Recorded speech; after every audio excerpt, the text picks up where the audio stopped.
2018.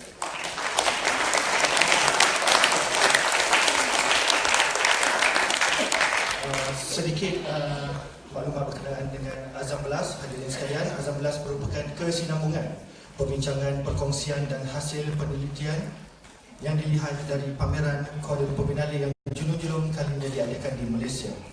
Hari ini kita berkumpul bagi mendengar sendiri penelitian dan buah fikir dari ahli panel yang bijaksana tentang apakah impaknya Biennale ini kepada khalayak amnya dan perkembangan seni visual khususnya.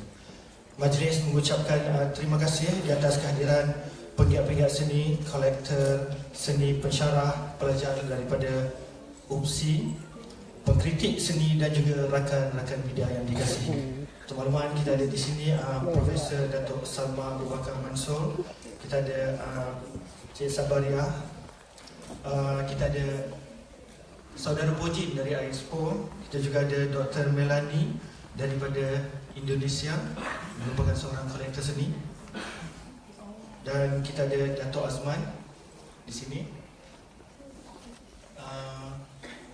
Terima kasih sekali lagi di atas kehadiran. Dan bagi memulakan simposium kita pada hari ini, majlis dengan sukacitanya menjemput Encik Leon Leong selaku panel pertama dan juga Dr. Biyu Wahono selaku panel kedua, diiringi oleh Saudara Faizal Siddiq selaku moderator ke hadapan pentas utama bagi memulakan sesi diskusi mengenai belas warisan. Dengan segala hormatnya dipersilakan.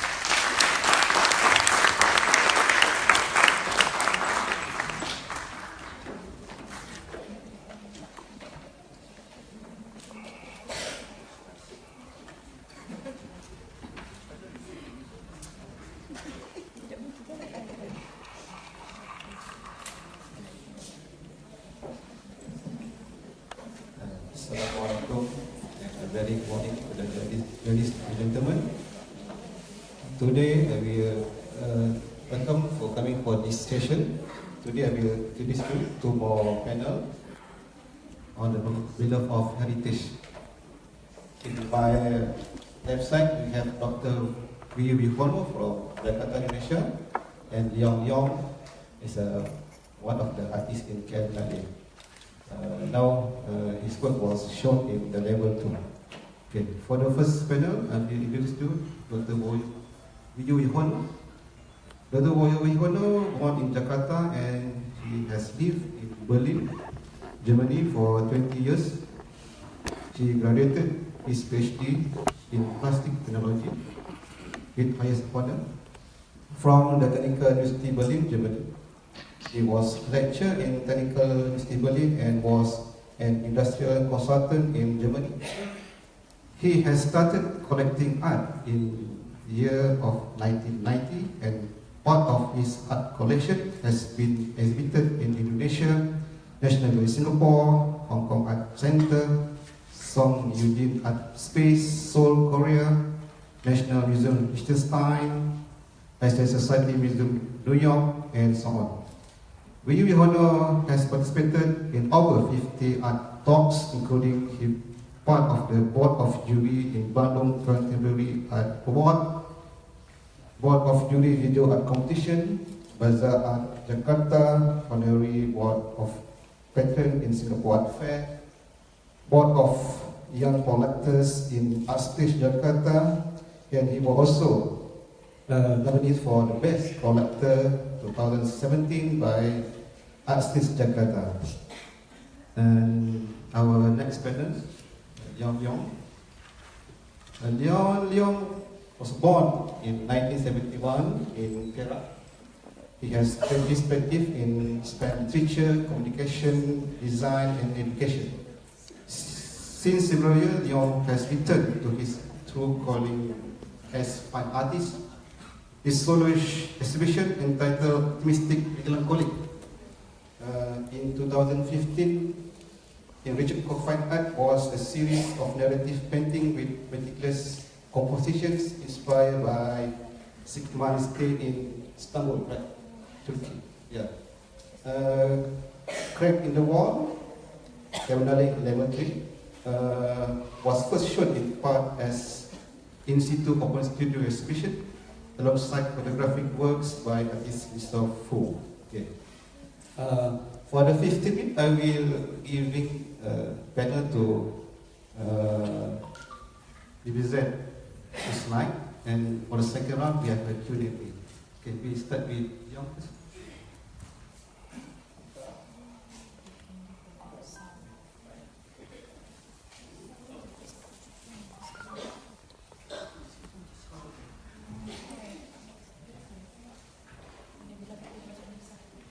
Selamat pagi, nama saya Leon.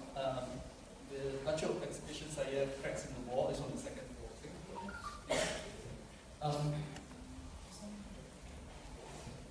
I remember the first day when I went to Razak Mansion. I read an article from Malaysia.my, and it says the place is going to be demolished. That was in November 2016. It's going to be demolished in March. So I have only 4 months to experience the space. So I went there and I spent half a day. There's 15 blocks of the flats, 15 blocks. It's quite a big place, a lot of green spaces, you can see trees and parks. So, and I spent half a day. I went home and I cried. The next day I went back, maybe to find out why I cried the first day again. If you look at it, by the second day I already decided I want to do something about Razak Mansion, because there's not a lot of documentation about this place. And if you have a chance to visit the place, it's an amazing place. I mean, the people were so friendly. Razak Mansion has been around for 50 years. It was built in the 60s by Tun Razak in 1967, inaugurated the place, officiated the place. And if you imagine a place that's been living for over 50, 60 years, with 15 blocks, with 3 generations of people, there's something there. And that's something that makes me feel I need to do something about this place before it's gone. But one thing I was sure that day, I don't want to just take picture, go home and paint it. It's about the place is so complex, yeah? The people, the community, the space. It's not just about the people, and it's not just about the place. It's actually people and place, and over so many generations. I want to capture them. I suppose I want to capture a way of life, how people live in this particular place. Yeah? It's almost like a tradition and culture. So I went back the third day, and I went back the 4th day, and by the 10th day I found a unit to rent. And that's my studio, and that's one of my new neighbors. One of the series that you see, one of the series, I have 4 series in my work. You can see, the first series you can see is, I call it the Packboard series. Why Packboard? A lot of people ask me.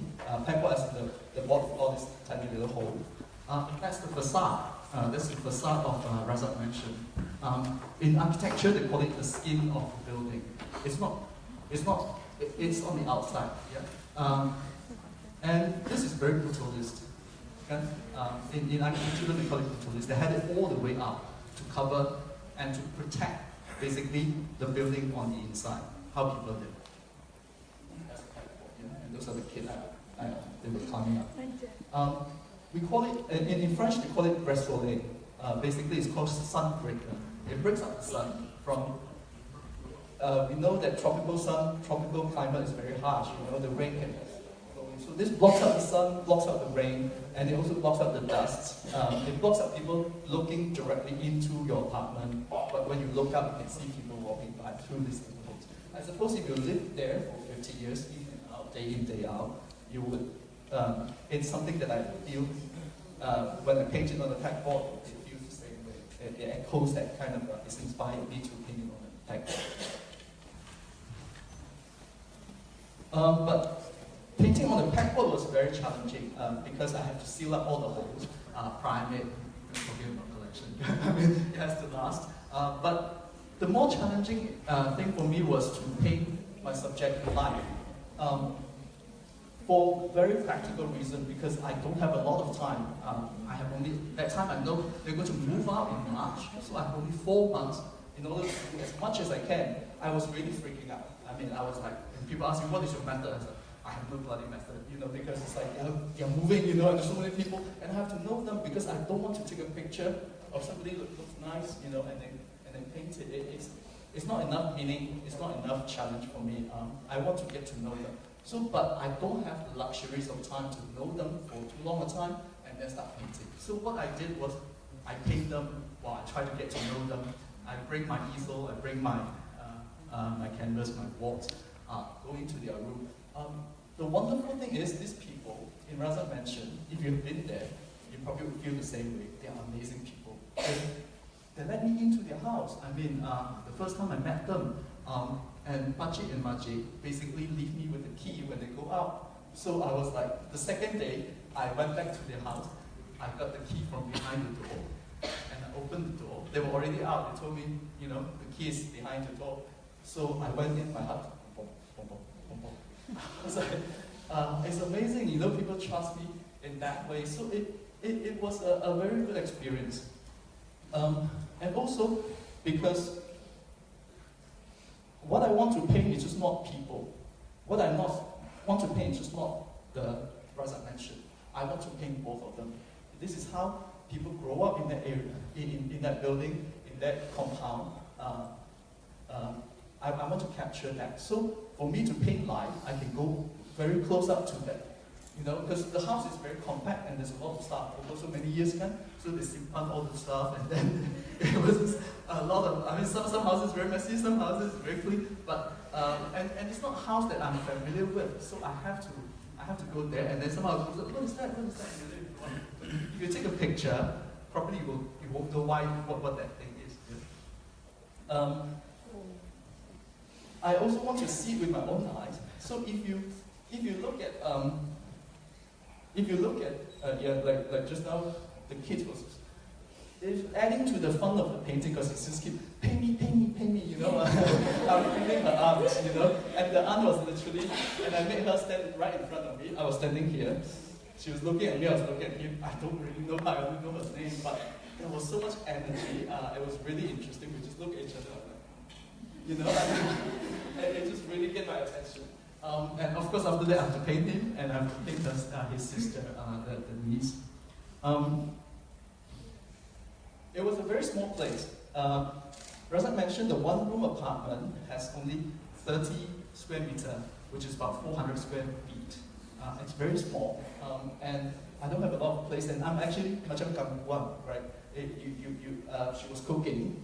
I was standing there by the entrance. I put the easel on top of the washing machine, and then behind it is the toilet. So this is like a panoramic, you can see more.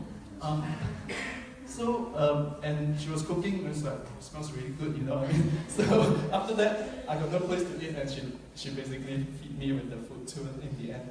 That was a good feeling. But what I want to say is, if you look at a person this close, if I look at Faisal or a doctor, I will see his face. It's very hard. If you use a camera, you see his face, you won't be able to see his shoes. But with our eyes, we can see a bit of his shoes, a bit. Yeah? And if you want to see, you don't have to tilt your head.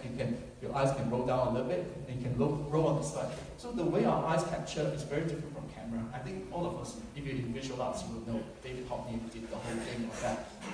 But because Razak Mansion is very small, what I want to capture, especially the space where the people live in it or work in it, I want to capture as much as I can.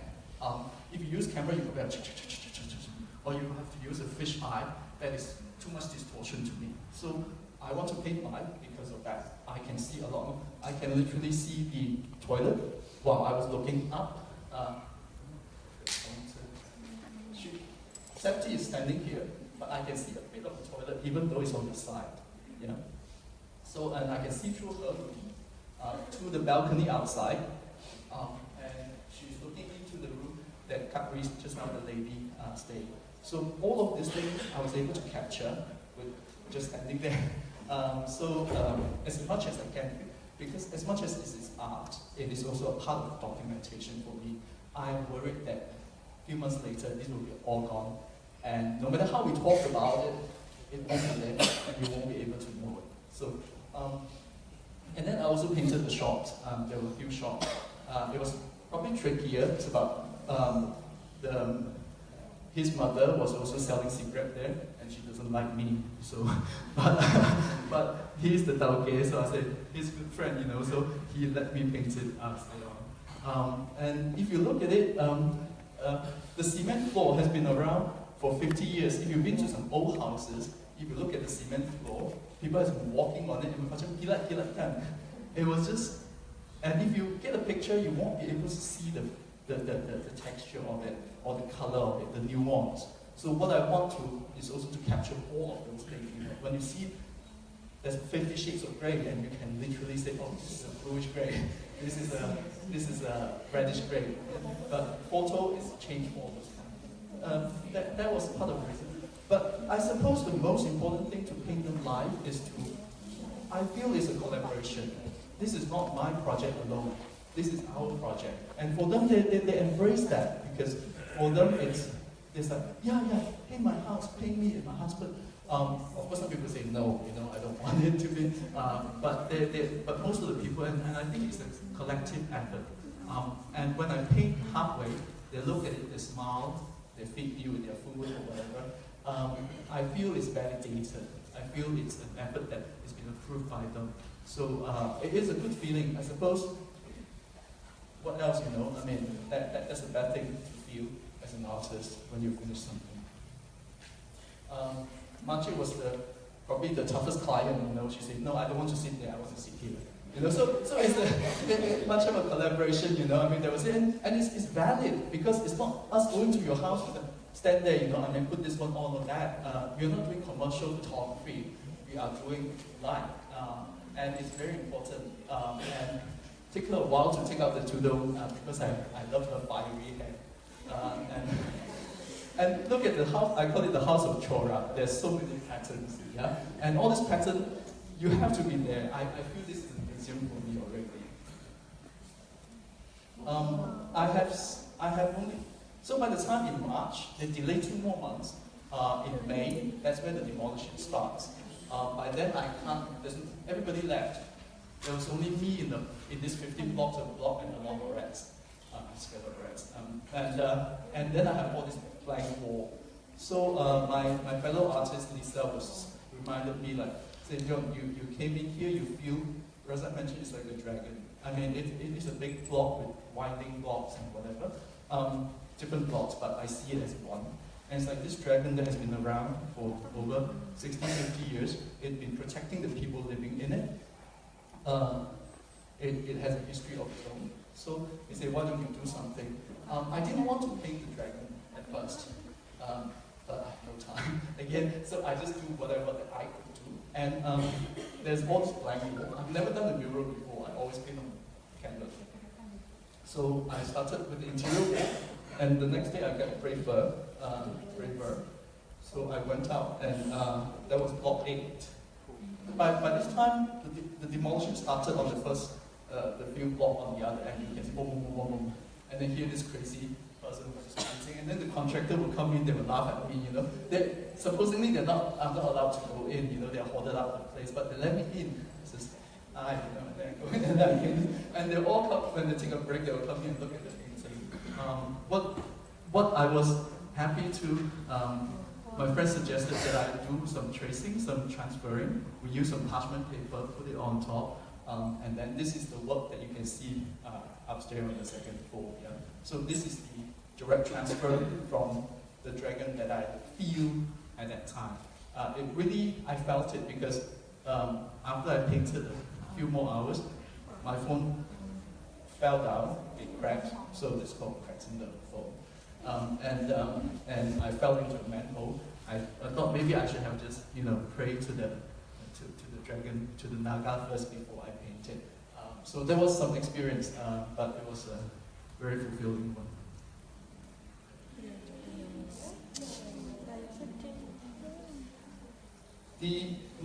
I started with the triptych.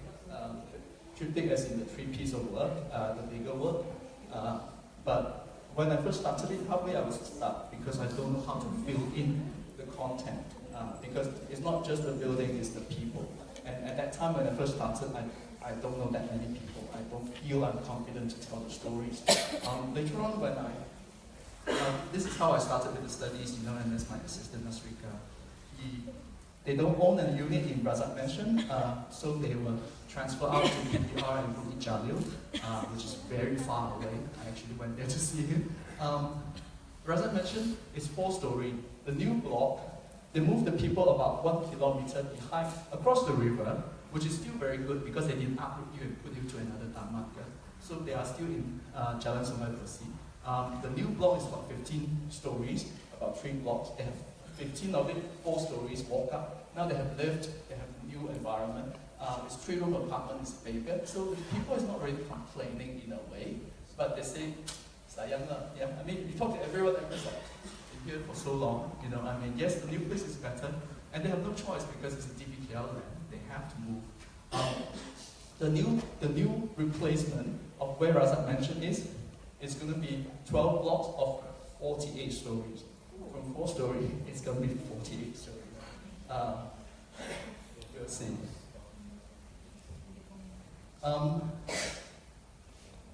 To me, this is like then I start to fill in the memory that I have. This is when I have a new deadline, which is Biennale. That was in the 2nd November, the next November.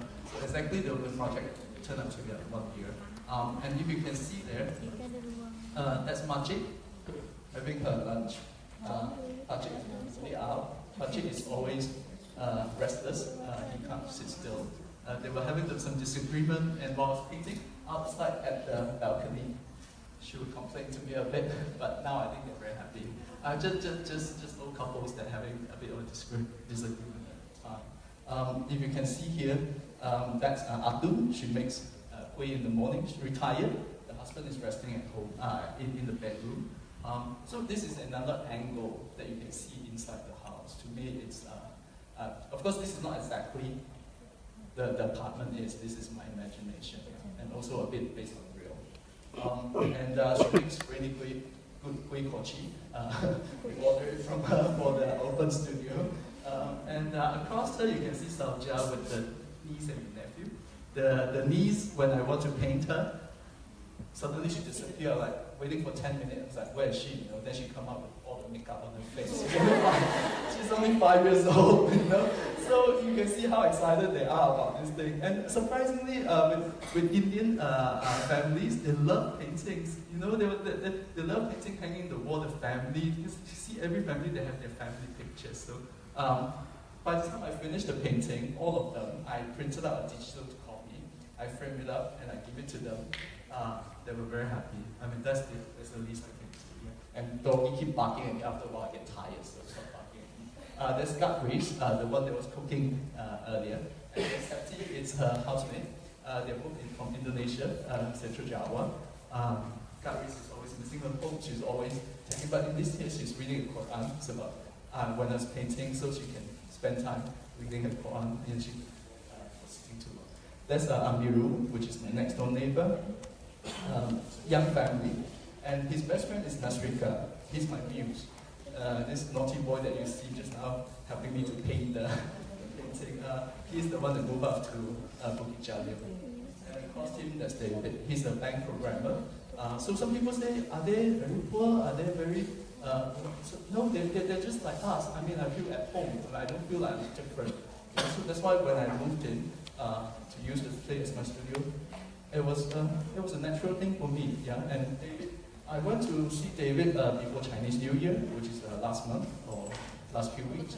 He told me he's less sentimental than the rest of the people. He doesn't mind moving, but he told me he feels weird in the new place because he used to live in the center, and people would walk past his apartment, the corridor, and then the neighbors.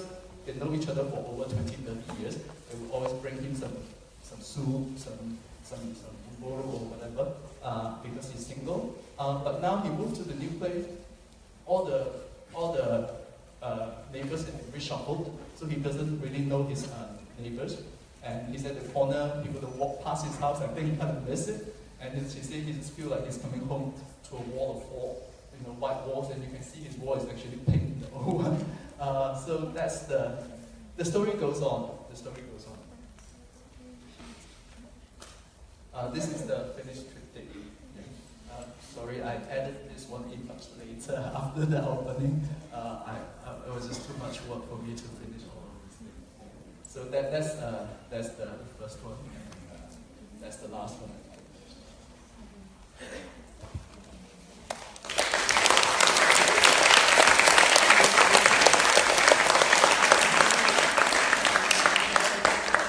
Thank you, Yon. Now we invite the review. Both of you will talk about installation and how installation can preserve our national heritage. Please.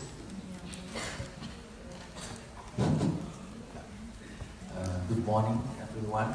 First of all, I would like to thank Balai Seni Negara for inviting me to be here.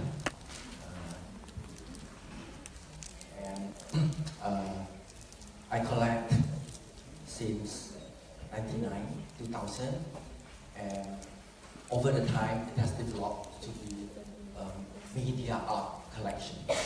So I concentrate more into media and new media art more than painting and sculptures. And a lot of people ask me why and whether I still collect paintings. This is one of the topics I would like to share with you this morning regarding painting, because it's very difficult for me nowadays to find a painting that I would like to collect. I would like to to share my idea from the very basic about 400 years BCE. There was the Socrates that we all know, and he described art at that time to be imitation. So art is a copy of an object that we see in our world. And that means art was always representational, not abstract, but representation, since a long time already.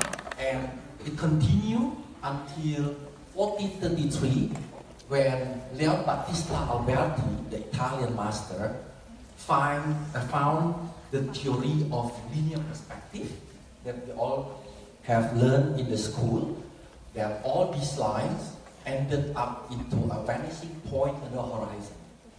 It was the first time in the history of art that artists could depict the so-called visual space in a two-dimensional canvas, because of the Leon Battista Alberti theory. And you see here a very famous fresco in Vatican, that all these pillars depict exactly the invention of Leon Battista Alberti linear perspective. So you see a space, a very deep room, and it was representational in 1500 still. And then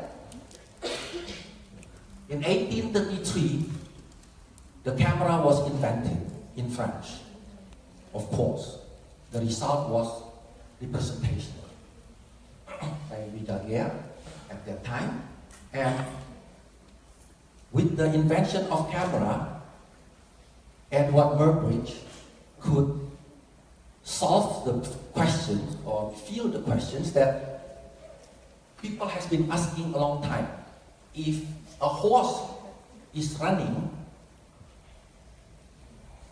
is there any possibility that all the four legs of the horse touch the ground? Something that the human eye, the naked eyes, cannot see. So Edward Murbridge put 12 cameras in a row, and when the horse passed by in front of the camera, all the cameras start capturing the image, and he could solve the problem, or he could see that never in running horse all the feet were touching the ground. So for the first time, people realized that there was the so-called visual truth, which is what we see with the eyes, and the optical truth, that the optical truth is better than the human eyes. So that's why the truth become,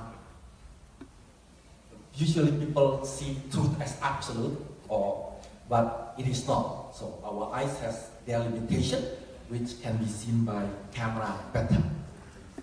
Then in 1895, cinematography was invented by the Lumiere brothers, and people could record moving image. Still representation. He recorded what the recognizable object. And shortly after that, the Lumieres put sound into it. It was an invention of the mankind. Painting should die because painting cannot move and painting cannot make sound. It was completely dead when the still camera was invented. The famous painter in France, Paul de la Roche, famously he saw it and said, "From today, painting is dead." It was 1837, but it survived until 1895, when the image started moving and make sounds like us moving and making sound.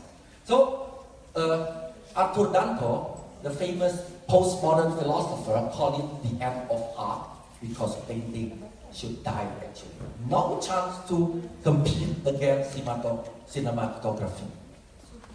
But we all know that until today, painting still survives. The question is actually why? What happened at that time, right? So, Paul Cézanne, he lived in Aix-en-Provence his entire life and painted the mountain Mont Saint-Victoire that we all know.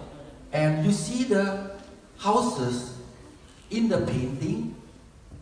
The houses don't follow the linear perspective theory. And Pablo Picasso, that we all know, becomes a superstar today, painted against the linear perspective theory because the linear perspective painting was seen from the view of a single person, right? So that room that we have seen, the Renaissance painting, was seen by the painter from the point of view from a single person. And purposely, Pablo Picasso painted Dora Maar, his muse and wife. This face is seen from front, and the other one is seen as if he is standing beside Dora Maar. That's why he sees the profile of Dora Maar's face. This is a breakthrough against the linear perspective from Alberti that has lasted 500 years. From 1435, it was the greatest invention, one of the greatest inventions in painting history. 500 years, the Western art was occupied by linear perspective. All you see after Alberti was following the linear perspective. And we know that with the invention of the modernist artists, the era of the so-called perspectival art has ended after 500 years. That was a breakthrough, and people were fascinated again with paintings. That camera cannot do, camera can never rebel against the linear perspective, and cinematography cannot against linear perspective. That's why people fell in love again in paintings. And then, roughly at the same time, the abstraction was introduced in the painting world. Suddenly, people painted on canvas something not recognizable object on canvas. This is even a bigger breakthrough after more than 2,500 years of representational art in the history. Because since Socrates and earlier, they all painted representational. Yeah? And suddenly, painters showed the world, wow, we are painting something that cannot be seen with camera, not with cinematography, never before by any painters in the history. That was fantastic. And yeah, so we are now coming to our era, 21st century. In 1964, Andy Warhol did a show in Stable Gallery in New York, and his artwork is, among others, the Brillo box, which is a soap pack, a box. And every American has a Brillo box at home. So Arthur Danto came to the show, and he tried to answer the question, what is the difference between the Brillo box by Andy Warhol that is visually indistinguishable with the Brillo box in the supermarket? They look exactly the same. The material is different, but it looks exactly different. And when people say, oh, this is made by Andy Warhol is very smart, he's a genius. He said, no, I didn't make it. My factory workers did the artwork. He purposely called his studio as factory, that we all know, so that he can say that this is done by factory workers. Because the second answer would be, it is done by an artist, Andy Warhol, that's why it becomes an artwork. And the one in the supermarket is done by a factory workers, the soap pack factory workers make it.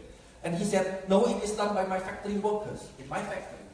So, and if people say, oh, this is signed by an artist, Andy Warhol, and the other one in the supermarket is not signed by the artist. He said, no, I didn't sign. That's why Andy Warhol artwork, a lot of them, were not signed. Yeah, so he purposely did it because he's very smart. So, and after trying to find a lot of different answers, he failed, and he wrote an article, the very influential article called The End of Art, where he said art and non-art are visually indistinguishable in postmodern period. And in postmodern art, there are no boundaries and no definitions. And And what makes an object to become art is not visible. So if I show you an object and I say, is it art? And you say, oh yes, it is art because it has a very nice color. You can see it. Or you would answer, oh, this is art because it has been carved for 2 months. Yeah, a lot of carving on it. It is art. So this is not a valid answer because what makes an object become art is not visible. So if I would say this is an artwork, so this is an artwork. So no, you cannot distinguish from normal object and art. This is the condition today. So the effect of the end of art is that in 20th century, art was divided into fine art, which has no purpose, only for aesthetic. It has a level, a higher status. Then the non-fine art, like graphic design, industrial design, product design, or fashion design, architecture, photography.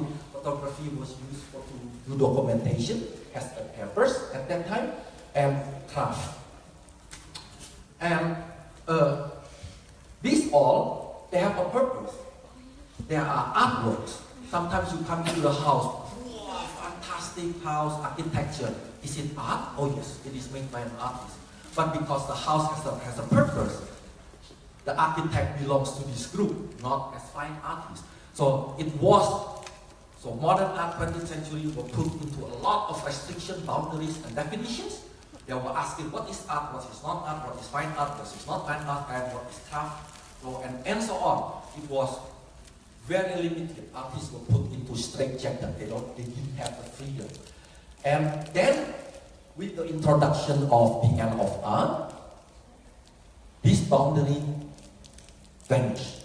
Today, there is no separation, no definition anymore between fine art. The word fine art is obsolete. So today, everything can be art. So that's why I never ask the question, what is art?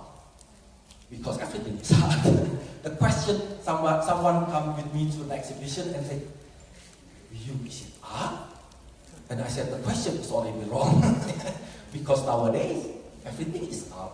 So the question, is it art, has been asked in the beginning of 20th century by Marcel Duchamp, when he produced the artwork, The Fountain, the Jury Noir. And then in 1970s by all the conceptual artists at that time. And then in 1990s, repeatedly by the young British artists, Damien Hirst and Sarah Lucas and all the YPAs at that time. And this question we don't ask anymore nowadays. Instead, we should ask what nowadays is not art. The question is more interesting than asking what is art, because everything is art. So, Arthur Danto called this era again as the end of art. So painting should die, because nowadays you can produce artwork with every medium available.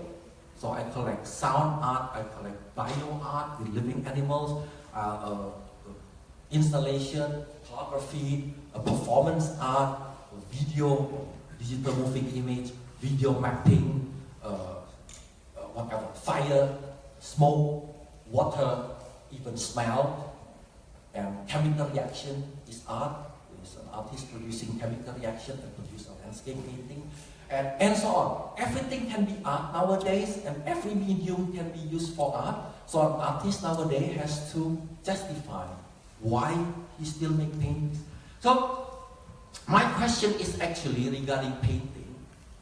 After seeing the development from, let's say, Socrates era, what painting should I collect? What are the breakthroughs today?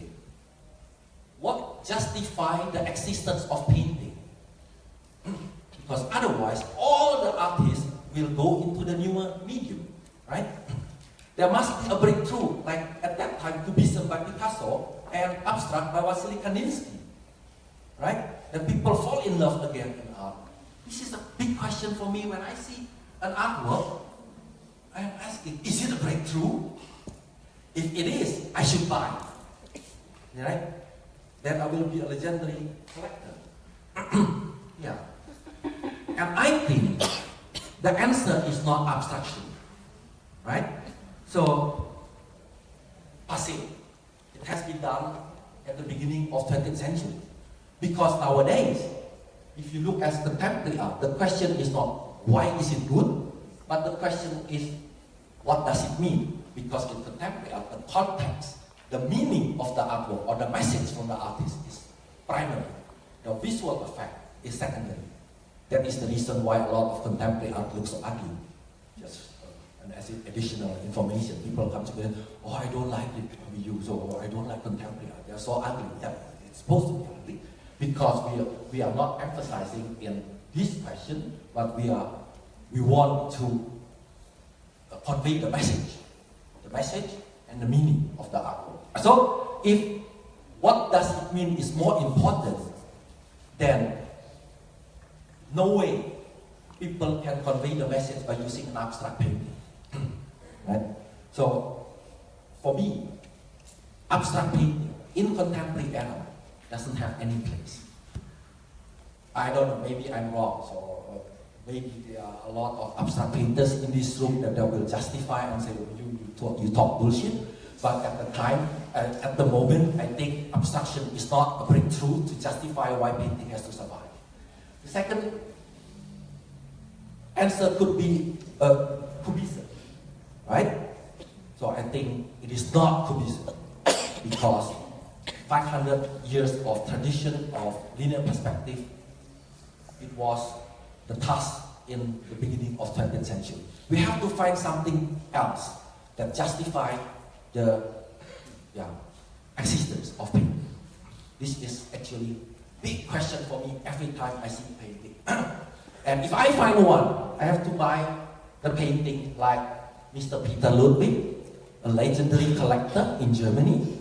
He bought 180 Picasso. He is a collector, he has a chocolate company, and 90 of his best Picasso in his collection was donated to the museum in Kuala. It was called Richard Warraf, and he said, you get 90 pieces of my best Picasso, but you have to change the name into Museum Ludwig. So they did it. And there are 11 museums in the world having his name, Ludwig Museum. Just for your information, how great his collection is. Because he realized at that time, this is a breakthrough.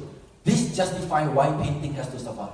If I would find the answer by looking at a painting done by a Malaysian artist, I will buy 180 pieces to be legendary like Mr. Ludwig. I mean, yeah. So that is another question that follow me always is 50% of the world population are born after 1989, post-89 kids. A lot of art theorists writing in their books now about post-89 art instead of contemporary art. Why 89? More than 50% of the world population. 1989 was the beginning of globalization. We know that the Berlin Wall fell down in 1989. I still live there. There was the Velvet Revolution in the former Czechoslovakia, and then the Solidarność movement or revolution in Poland, and the opening of Hungary border to Austria, and then the Soviet Union introduced Mikhail Gorbachev to be the boss, and he introduced transparency and restructuring politics and opened Uni-Soviet to the world. And in 1989, Nelson Mandela was released from his life imprisonment. The apartheid politics in Africa ended, and the entire continent becomes a democracy. And 1989 was the Tiananmen student protest that we all know, and because of that, China becomes a superpower nowadays and becomes semi-capitalist country. And 1991, Mikhail Gorbachev resigned, and Uni-Soviet fragmented into small countries: Russia, Azerbaijan, and Ukraine, Latvia, Lithuania. It was a big country, the United States of Russia, Uni-Soviet, and then it fragmented into small countries. So all these new countries, including China and Africa, they realized that the Cold War has ended. They don't need to be pro-West Bloc or to be pro-East Bloc. So they were free. They realized they belong to the global society. They can live peacefully in this global society. And there, the spirit of globalization was born in around 89, 91 until today.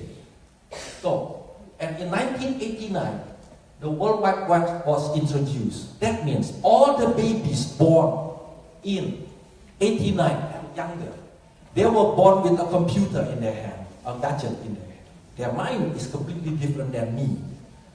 And these kids, they have witnessed a very fast changing of society, changing of technology, changing of anything. So nothing has a long life. So like they use Facebook. I didn't even use Facebook at that time. When I enter into Facebook, my son is already in Instagram. They say, "Oh, Papi, you're so old-fashioned using still Facebook." Yeah, and when I open my account in Instagram, they say, "Oh, it's all stuff already." You know, so they change like you all here, also most of you here, change so fast and without any problem from one technology to the next. That means you have another completely different perception about future.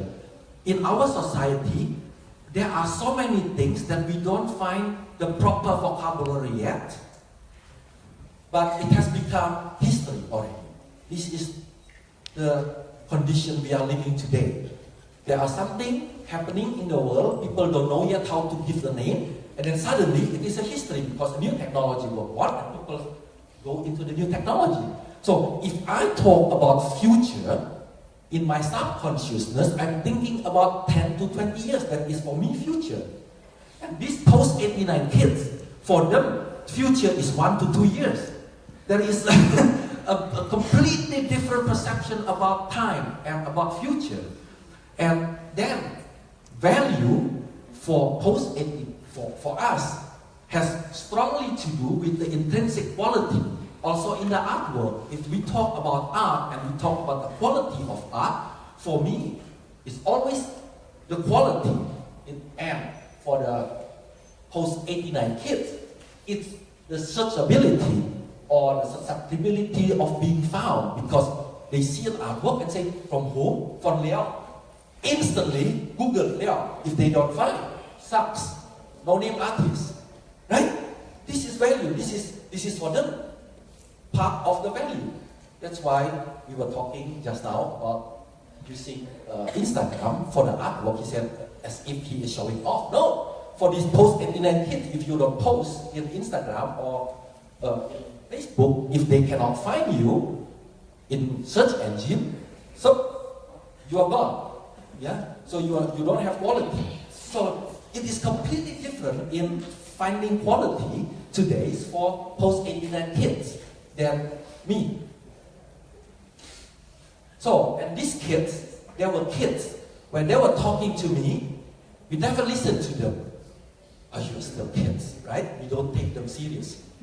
And now, they are 28 years old. They finished their university degree and they become the junior boss in the company. Muhammad, right? The son from Datu Asman, and a lot of you finish your university. Suddenly, they make themselves heard. And what they say, you have to listen to them or you will be fired, right? And this is the situation. That means when over 50% of the post-89 kids, and the number is growing because 70 to 80% of the world population is below 24. You can search in the internet.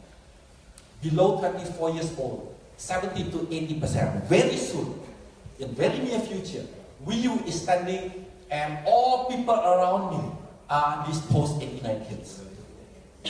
And there will be part of them, or more of them, will become collectors. My question is, what will they collect?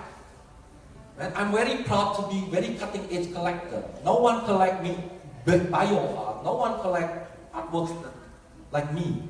And my friends of my kids, son and daughter, they came to see my collection. Wow, they were so impressed. Oh, so cool, your dad, and blah, blah, blah, and digital art, pixel art. And then suddenly I was thinking like, oh, you have to be very careful.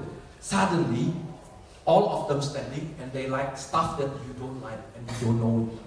There is drone art, there is Google Street View art in this world that I don't have it in my collection, and so on and so on. Visual reality art, and intellectual, artificial intelligence art, and a lot of other stuff. Maybe they will like it. So, big question is for me, what do they like? There will be the collectors around me, and the market will be dictated by them, because the galleries have to sell the one that they like. They don't care what view likes, because the number of people in my age is shrinking. They're dying, right? So, and the future collectors are the post-89 kids. And do they like this kind of artworks? This is in my collection from Glandora Synthesis. This is made in 1994, when the first digital camera was invented. And this is the recording.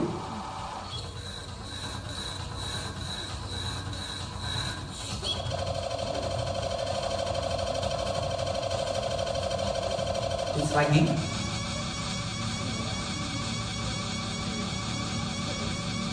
It's 30 minutes performance, 30 minutes. You get exhausted and stressful, and it's like monster, and yeah, it's a real person. So this lady was recorded with a digital camera at that time, very new, and then the digital art was processed, cut into small segments, let's say 0.8 second and repeated, and 0.7 second and repeated. And she speaks normal language. The sound was recorded and also cut into small grains. And then, the fascinating effect in this artwork is that with digital processing, you create emotion. That's why if you see it in real, which is a big projection, so about 3 to 4 meter high and 25 meter wide. So if you see it and very loud, 1000 watt speaker, and then you get frightened. So really exhausted when the lady said, ah, and I can feel it. I display it in my office, and people, so relieved. Yeah. So that was new in 1995. And the lady was asked, because the globalization has started, suddenly you find frightening strangers in your neighborhood. African, very dark, Arab people in your neighborhood, and Japanese, and they all speak language they thought you don't understand. That's why the sound was cut also in segments, in small frames. So this artwork deals with globalization, deals with digitalization. And another artwork in my collection is Ryoji Ikeda, a Japanese artist who lives in Paris. This white wall is numbers, digital numbers, moving numbers, very fast changing, and when the ting sound will come, and it stands still. So everything frozen for about 2 seconds, mesmerizing. It has to do with the digital world we are living. From this room, all of you have a mobile phone and sending every second data into the world. We cannot see it. They are flying with high speed, and a lot, millions of data flying in this room, and Ryoji tried to visualize how it would look like if you could see all the data in this room. So that would be what we could see. So I displayed also in my office. And another artwork in my collection is bio art. This is a living mirror, 264 glass ball filled with liquid, transparent liquid, and bacteria, living bacteria, millions of bacteria in the liquid. And this camera captures the face of the lady standing in front of the artwork, and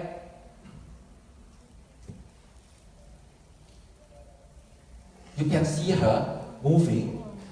The bacteria change the color according to the person in front of the mirror. Yeah, using computer and digital. This is a new media art, the so-called bio art. This is also in my collection. I collect light art in a, yeah. I have a smoke generator in the room, and with the light, it looks like a white curtain, and if you touch, the curtain will fly away and swing. It's a light art. My question is, do they like this kind of artwork? You can feel I'm so passionate. I feel so proud to collect such kinds of artwork in my collection. And I'm really scared that friends of my children will come and say, your dad collect Opa's artwork, right? So I feel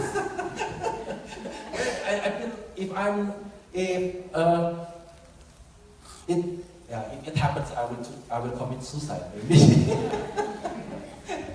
Yeah. And the next question is, what will museum collect and what they will exhibit? Museum has less and less funding, as we know. The government gives the museum all less and less budget, but they have to collect more and more artwork because these post-89 kids, they get bored very soon. Nowadays, if you go to big museum in the world and they still show Damien Hirst that Dr. Asman collect, very fantastic piece in his collection.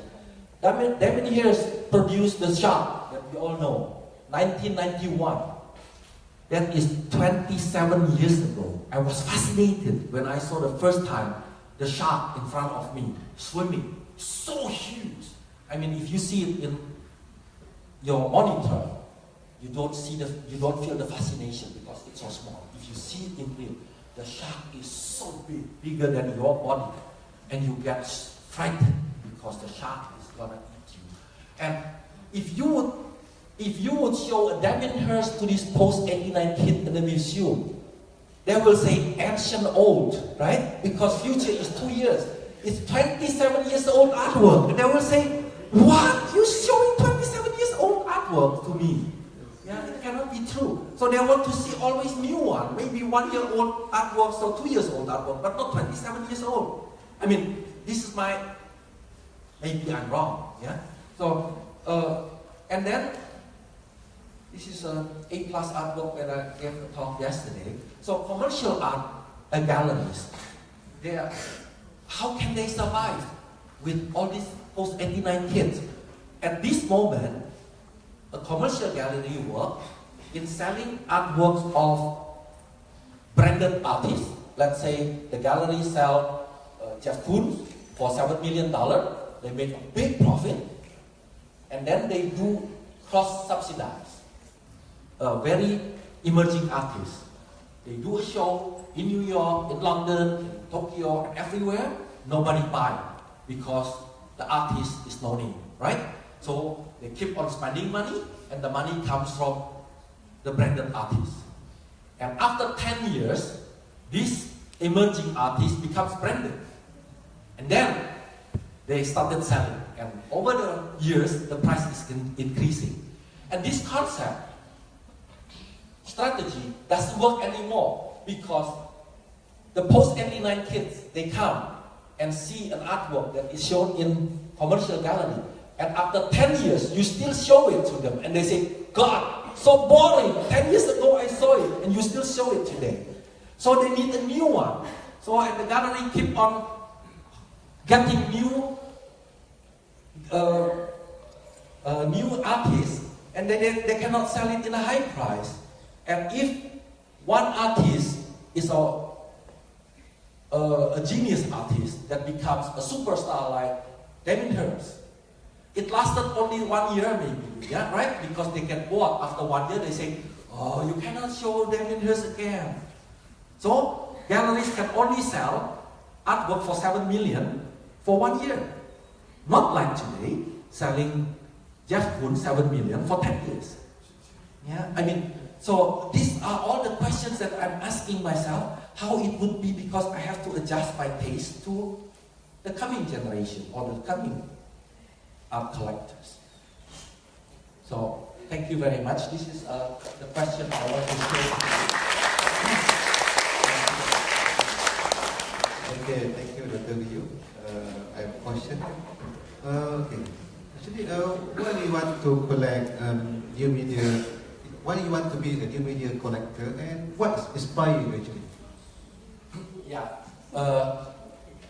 When I started, I collect painting and sculpture, and then I tried to learn very systematically from the basic why contemporary art was born, what is actually contemporary art, and by reading art theory books, and I found a course that is hardly discussed in Southeast Asia, the so-called medium specificity. I realized that 20th century art was restricted only to painting and sculpture. In 20th century, artists couldn't choose other medium than painting and sculpture.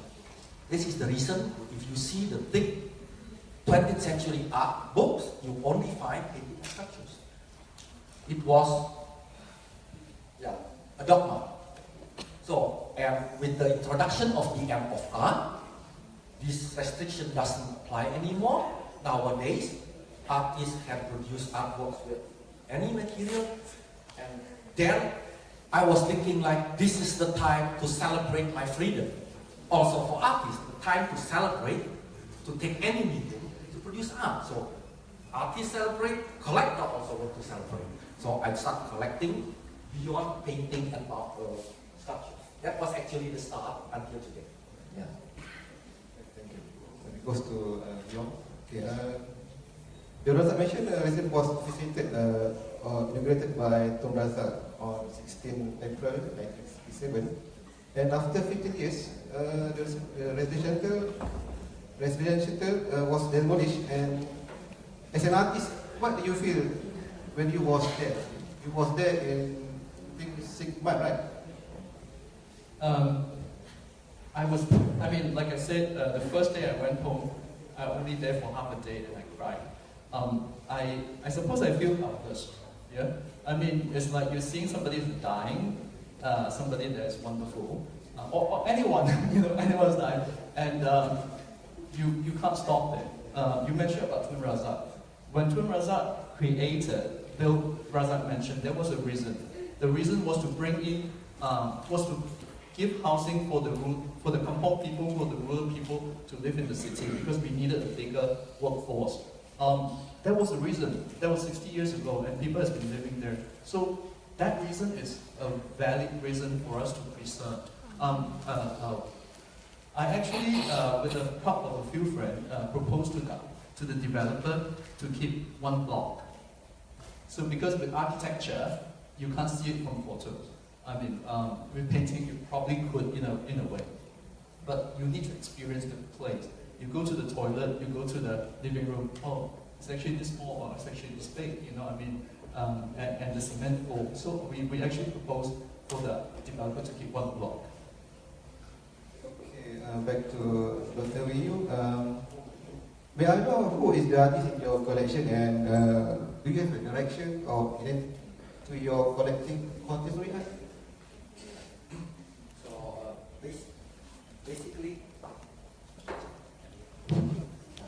basically, I collect with the strategy of the so-called zeitgeist, that is the spirit of the time. So if you look back, if I ask you what was the art in 15th century, there is only one answer: Renaissance.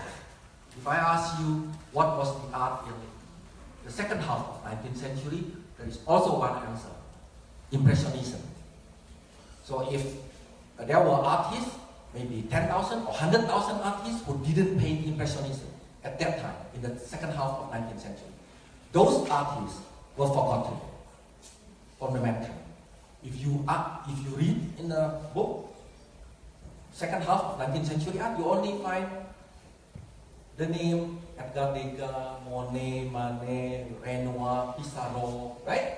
So, other artists who painted others than Impressionism are forgotten because the spirit of the time at that time was the invention of cameras and the invention of the paint in the tube. And people could paint it, the fascination of colors and light in en plein air, in outside air. Never before artists could paint them outside air. So it was always painted in the studio.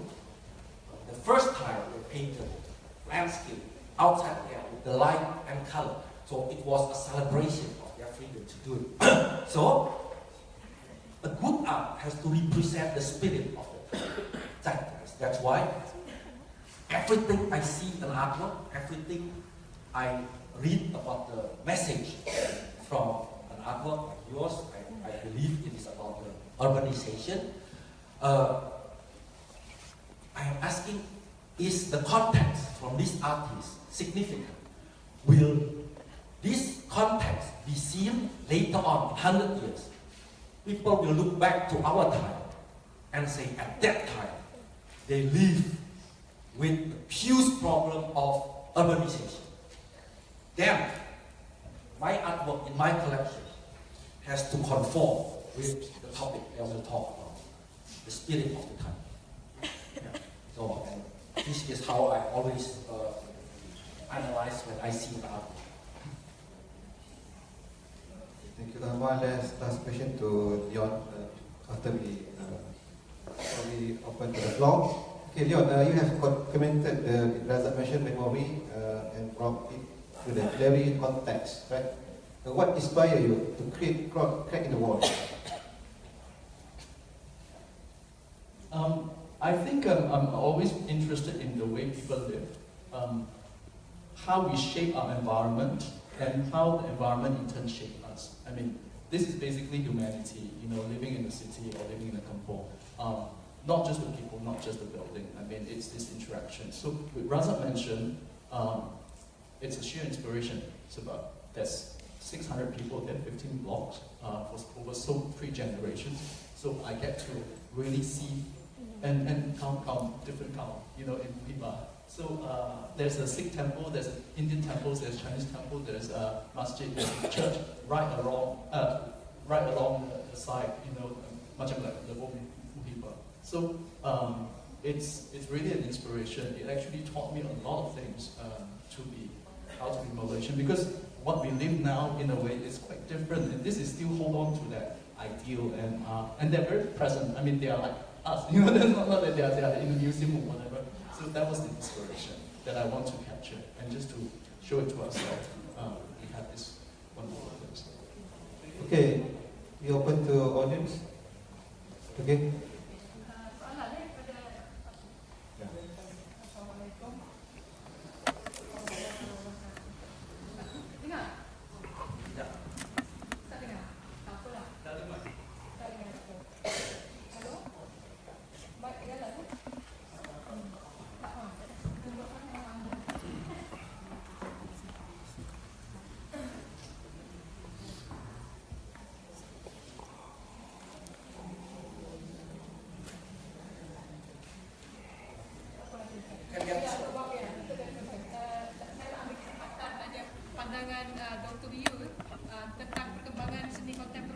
Malaysia dan Indonesia, apa beza dia ataupun tak jauh bezanya ataupun ada perbezaan yang ketara? Yeah. I'm not an expert in Malaysian art. I visited Malaysia not very often, recently more because of Dr. Azam. I love his collection very much. I think you should all see his collection because you will have the opportunity to see wonderful artworks from superstars in the world in real instead of looking at the monitor. So, and by visiting his collection, he promote also local Malaysian artists. This is the first contact with Malaysian artists. I visited also the art fair, Malaysian art fair. From what I have seen so far, I should emphasize I'm not an expert.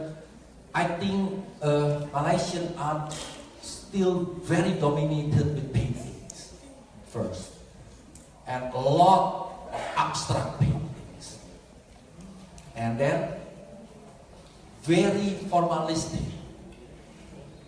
Painters emphasize on visual effect using beautiful colors, line, and texture to create the so-called significant form that touch the aesthetic emotion.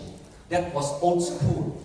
20th century art were dominated by formalism. Cliff Bell is the art theorist that you can read. So at that time, the definition of good art is if you see a painting, you see the line and colors and structure as a space composition and texture, and then you feel, no? So touch your aesthetic emotion. This painting is considered to be good. Formalism is gone in postmodern art.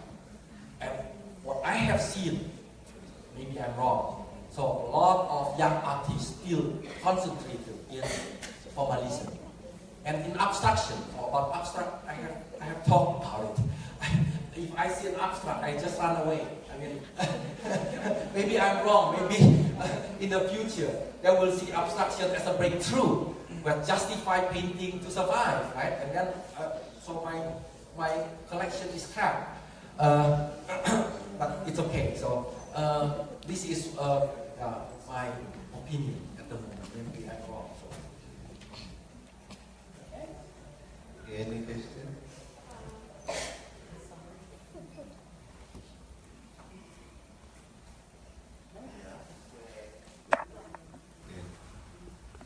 Hi, thank you to the panelists. This is a question for Leon. I think we heard earlier from the other speaker, the collector, that there's this line that's been, the boundaries between fine art and the more commercial and the industrial ones have been crossed. Yeah, the boundaries are not there. In the case of Leon, I know personally that you have had a lot of previous sort of more commercial sort of experience and more industrial related sort of work, but then you return to fine art. So for you, do you feel like there's a clearer line between the things that you've done previously and what you've dedicated your time and your energy, your money and your health even to what you're doing now? Do you feel, what do you think is the line for you? My health, because in the last painting I felt sick, so I was working too. I do feel the difference because coming as an artist, when you work on different things, because and I think what Doctor just now, the other column, I call it applied art. As you can see, there's an objective. So for your client or whatever is dictated by a certain objective. I suppose, but if you, as an architect, if you treat your work in such a pure way, I think, yes, it could still be art. But a lot of the time, because of the way the society is, because of the constraint of the commercial world, you have no choice but to compromise a lot, for the budget, for the client's needs and whatever. So that becomes definitely not fine art. And like you said, fine art is pure art. It's without purpose. I suppose in the beginning of my career, I'm curious about a lot of other things. I want to try out other things, you know, and also I need to feed myself and feed my family, and for my parents, for all my loved ones. So I work on those things at the same time. I never give up on fine arts, also called painting, also called. So when I come back to it, I feel I'm slightly in a more balanced financial situation where I can do more of the things that I like, without purpose, without, you know, trying to satisfy someone's will. Can I add something? Yeah. I would like to add maybe when photography was invented, it was used to do documentation of somebody's face over the years. It has a purpose. And then there were artists in the beginning of 20th century. One is Man Ray, the other one is Laszlo Moholy-Nagy from the Bauhaus School in Germany. Both tried to define photography as fine art, the so-called fine art photography. In 20th century, you will read a lot of books called fine art photography. So they tried to capture something, maybe in detail, very artsy, right? So that was the characteristic of 20th century fine art photography. But I feel so sorry, they were not successful because the boundary between fine art or applied art was so strict that nobody can break through at that time. But these two persons has been fighting their entire life to make a fine art photography, right? So nowadays, if I meet a young contemporary photographer doing artsy photography, you know, so with the characteristic of fine art photography of 21st century, I feel like this is an Oma doing the photography. So he must be so old, or he must have been sleeping in the school, that he doesn't realize that you don't need to produce the artsy photography to make it a fine art photography, because the boundary doesn't apply anymore, right? So you don't need to justify that my artwork is fine art photography. No need. Just make a photography and define it as contemporary art. As I said, fine art word is obsolete. Yeah? Yeah. Yeah. With intention and with context, with a message that is zeitgeist, right? That is significant for this era. Represent the spirit of the era. Then it will be a good contemporary art. Yeah. So you don't need to struggle and to define, I'm doing fine art photography, so blah blah blah. No need. So the major medium in the world nowadays are photography in contemporary art worldwide. Yeah. Not painting anymore, not bio art, not other art. So photography has been used the most in the world today.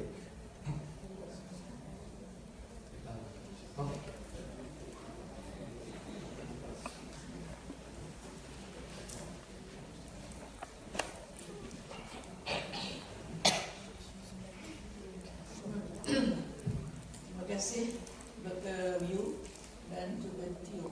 Very impressive what you mention, tapi saya tujukan kepada Dr. Yu tentang perkembangan dan perubahan sikap pelukis Indonesia.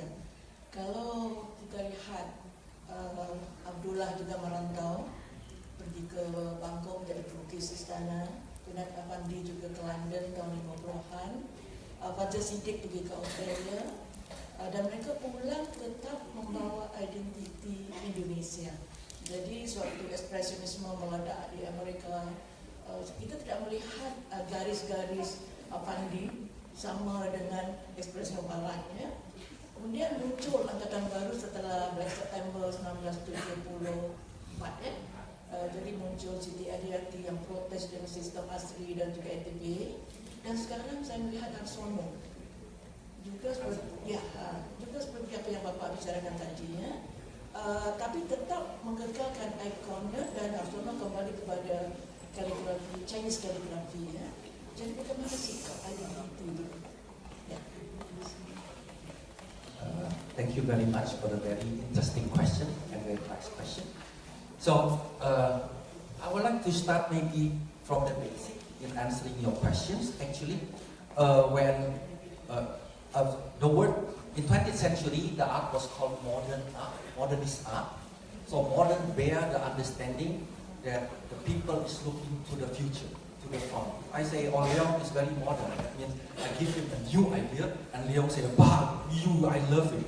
If I give him a new idea, and Leong say, oh, you know, I'm Asian, I'm Malaysian, your idea is not suitable for my culture and tradition. No, he is not a modernist. He is a conservative.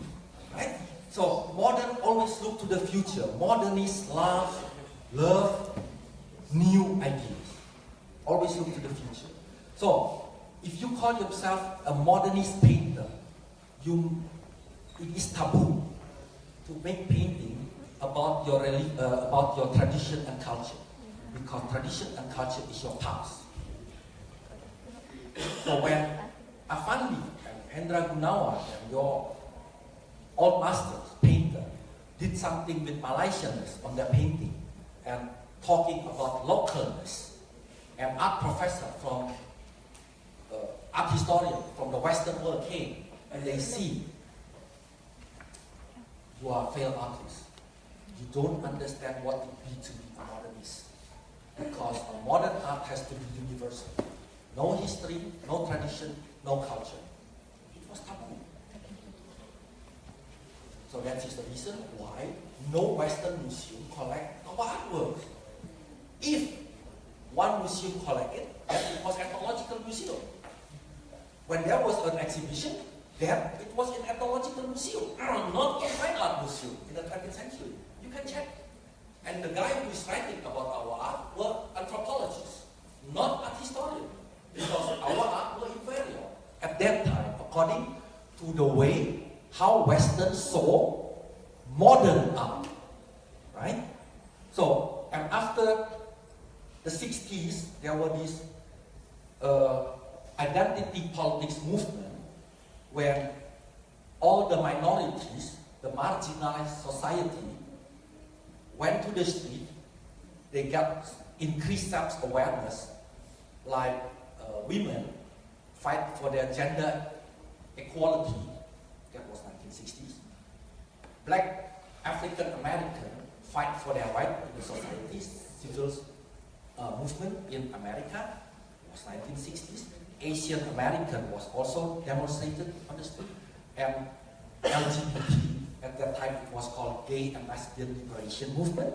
Later into LGBT, they went to the street and said, we are also human beings. There are men, women, and the middle gender, whatever they are, and we have the right to live peacefully with you, recognized by you as a human being with the same right. So all this, and all the disabled persons, right? They were always at the side of the society. These minorities who didn't have the chance to decide in the society, suddenly they went to the street and fight for their right, and this increased self-awareness from the identity politics movement spread to the art world. Suddenly, we in the East or outside, so off-center, art-producing regions, we realize, oh, why you dictate what is good and what is bad about our modernist art? We have our own understanding about our modernism, where Jim Supakat, our #1 curator in the past, wrote about multi-modernism. This is an oxymoron. It's a very interesting word, because modernism is always a dictatorship, seen from the view of a Western understanding of modern art. By putting the word multi, means the modernism has to be seen from different perspectives, including Malaysian perspective and Indonesian perspective. The words change, and the word is so difficult to understand. That's why in art theory books nowadays, they write about modernism in Western sense, which is easier to understand. I love the word multi-modernism better, because it is very artsy. And yeah, and with this movement, suddenly people realize that our modernism always have localness, right? Afandi, Hendra Gunawan, and Fajar Siddiq, and all Malaysian artists, you don't have the right and authority to judge this is bad and this is good, because the way you see modernism, so universality and originality, artwork has to be original, to be the first, then you are a good artist. So that is the Western way of looking at it. We don't follow your understanding about modernism. This is the reason why suddenly FX Laksono, Jim Suparkan, initiated the Gerakan Seni Rupa Baru in 1975, which is the start of the Indonesian contemporary art movement, right? And they bring Indonesian history, tradition, and culture into the artwork until today. It has to do with Indonesian identity. This is a big movement in the world. When I talked about it, about my collection, there were a group of collectors coming, including Mrs. Mori and Fumio Nanjo, the legendary museum director and curator. And when I talked about identity politics, and then he said, it's already 50 years old. He was standing beside me and he told me, it's already more than 50 years. And then I was thinking like, old stuff. This is an old stuff, really old stuff. But it seems like the issue of how contemporary art was born because of identity politics movement is not widely discussed in Southeast Asia. Right? So that's why this old phenomenon about identity politics sounds very new for us, but it is actually old. When Harry Dono, I collect Harry Dono, I like him very much. When Harry Dono was invited to represent Indonesia in the last Venice Biennale, and he produced the Komodo, and he said, this Komodo is a Trojan horse, right? The Trojan horse which brought the Western dominance to fall. So, Indonesian artists, Komodo, come into the Western world, and at night the door opened, and the army beat the Western dominance, right? And then we win. And everybody was celebrating about Harry Dono, and I told the art director of Venice Biennale, and I said, I expect from a Harry Dono to create something more new, yeah, more significant, not about identity politics movement, which has started more than 50 years ago. I mean, it is very good, but for me, it's not suitable for a Harry Dono. Right? So I expect him to explore more intellectually and more edgy. Although most of the artists in Southeast Asia, I don't know in Malaysia, but in Indonesia, haven't explored identity politics enough. So sorry, it is a little bit long, but I think it is necessary to elaborate what I think. No. Okay, can we have one more question before I wrap up the talk?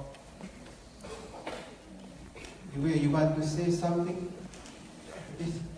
I just want to say Yue, but it seems like your famous being very critical. In this postmodern art world, you said that the question is not what is art rather than what is not art. So, in fact, the question is who is the artist and who are not artists? There's such thing as good art or bad art in the perspective of being a collector.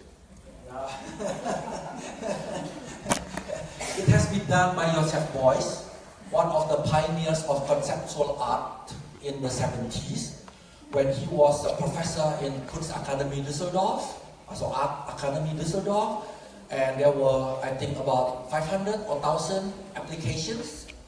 All the young people want to enter into the art school, and then usually they have to do a test, a submission, a test, and good students will pass the exam, and then they will have the chance to study in that good university.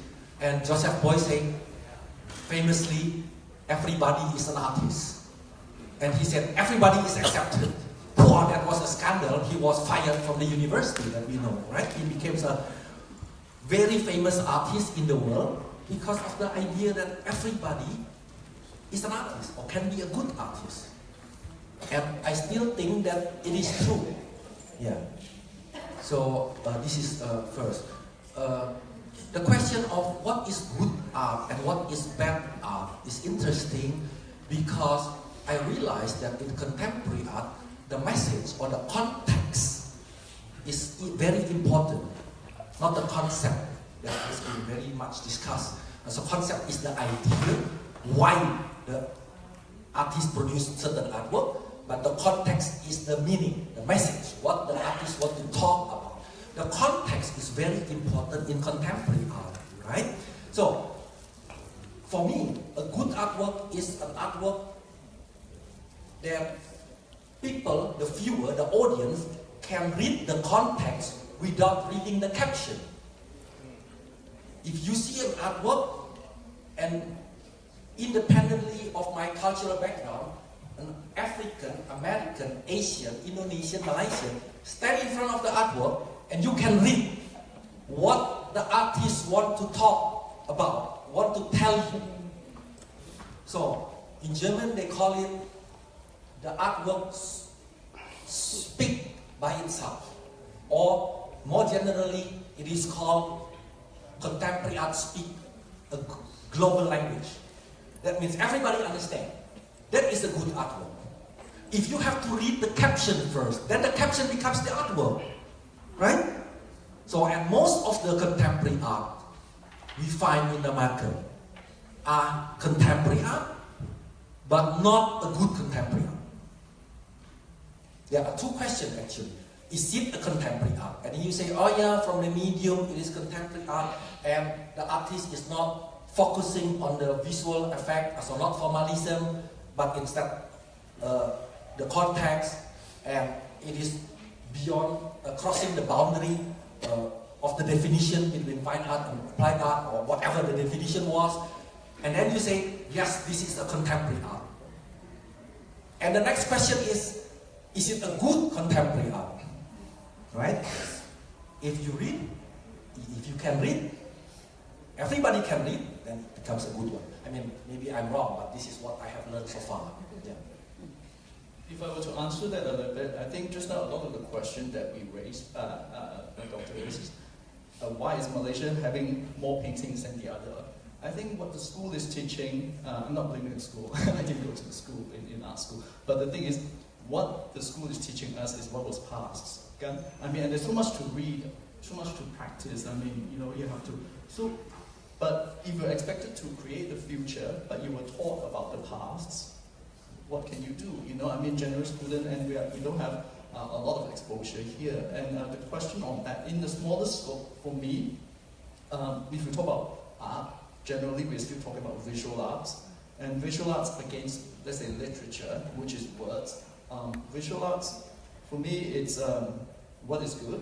I read this book, The Art of Arts, and it's actually saying what I feel is like an art that, something that makes you ache.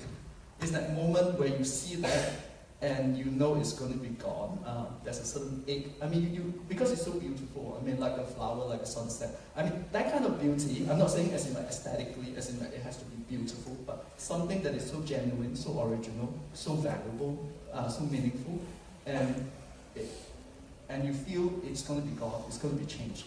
That sense of, I think a lot of elusive quality is a lot of time the artist trying to capture, in my case.